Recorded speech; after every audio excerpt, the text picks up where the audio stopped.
सिंध के सीनियर वजीर शर्जील इनाम मेमन ने कहा है कि सिंध हुकूमत के तरक्याती मंसूबे सूबे की मईशत और आवाम की जिंदगियों में वाज़ेह बेहतरी का सबब बन रहे हैं। Coastal highway, Rohri Guddu barrage road, Bahran highway, टंडोलियार टंडो आदम सड़क, सांगड़ता रोड़ी शारा अहमियत के हामिल मंसूबे हैं। उन्होंने कहा कि हाईवे और सड़कों के मंसूबे इलाकाई और बैनुल सूबाई रवाबित को मजबूत बनाएंगे, तिजारत, ज़राअत और सनती शोबों को भी फरोग मिलेगा। उन्होंने कहा कि सांगड़, टंडोलियार, नवाबशाह और दीगर इलाकों में जारी मंसूबे देही मईशत को फ़आल और नौजवानों के लिए रोजगार के मौके पैदा करने वाली पॉलिसी का हिस्सा है। सिंध हुकूमत की तरजीह तरक्की के अमल में शफाफियत, रफ्तार और अवामी फायदे को यकीनी बनाना है।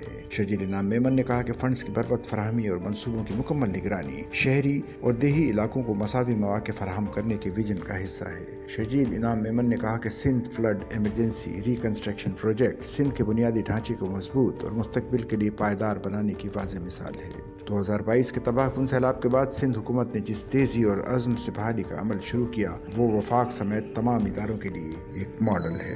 उन्होंने कहा कि सैलाब मुतासरा इलाकों में सड़कों की बहाली और उनके दायरा कार में तोसी सूबे की तवील मुद्दती तरक्की और इक्तिसादी तरक्की के लिए अहम है। सच्चल न्यूज़ नेटवर्क की वीडियोस में खुश आमदेद। नाजरीन, वीडियो से मुतालिक अपनी कीमती राय का इजहार कमेंट बॉक्स में ज़रूर करें और चैनल को सब्सक्राइब करें।